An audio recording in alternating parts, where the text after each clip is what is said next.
Okay, Nvidia taking a major haircut today. Absolutely terrible guidance for Q4, which for them ends in January. Um, Often the guidance is reported when the quarter is released. This is pre quarter, okay, and that in itself is always a warning. They very rarely warn that it's going to be better than expected. They warn that it's going to be worse, and the guidance is just absolutely stunningly bad. And I cannot recommend this right now. Now, no, often when a stock goes down 15%, we might look at that as an opportunity, and Stanley Black and Decker would have been a great case of that. And we said that sometime last week, and the stock's actually acted pretty nicely since then. I do not expect Nvidia to bounce at this moment. I think it could go significantly further.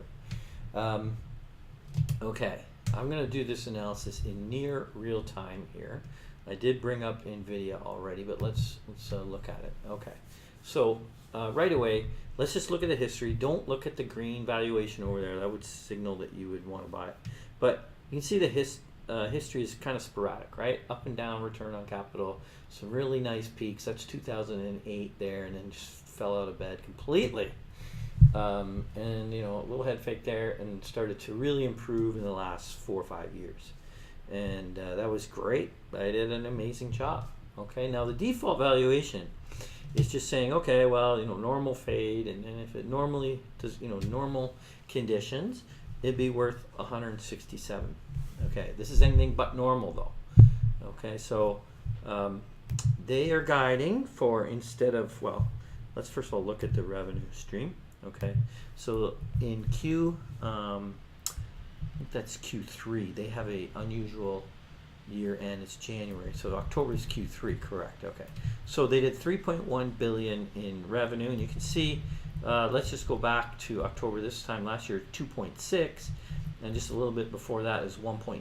So 1.9 all the way up to 3.1, and it looks like actually revenue peaked out 2 quarters ago.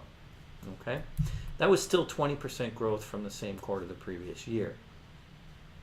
They are now guiding for 2.2. Well, they haven't done 2.2 billion since July 2017. Okay, that's a big difference. Okay, so we need to model in, a 2.2 revenue, and let's just assume that that's a quarterly thing from now on. Now that could be changed, but that's what you have to assume.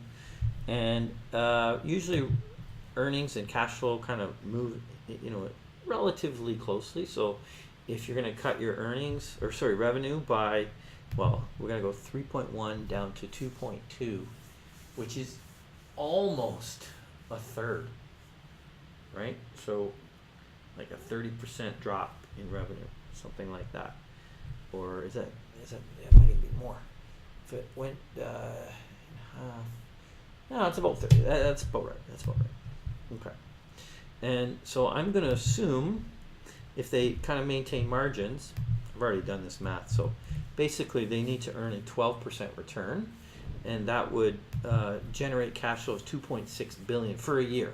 Okay. So I know I'm tossing out a lot of different time frames here, quarterly versus yearly, but on an annual basis at the current revenue guidance, the cash flow would be 2.6 billion a year.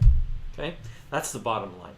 A $2.6 billion a year, and then a normal way of producing returns of that would only produce a $69 value, and it's trading at 135.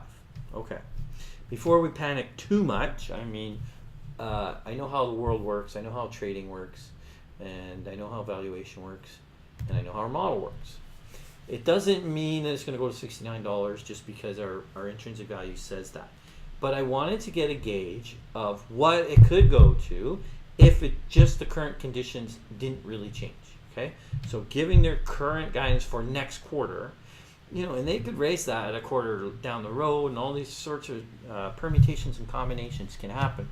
But as is, ceteris paribus, we get a $69 value. So that says to me that it could drop further. It doesn't. I'm not putting a target of 69, but I wanted to do this in real time and show how our thought process on how we do it.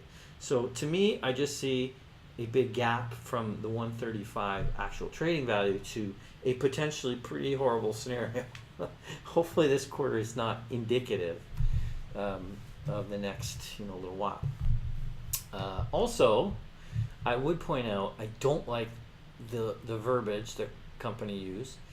I hate when companies start blaming macroeconomics and China and all this stuff.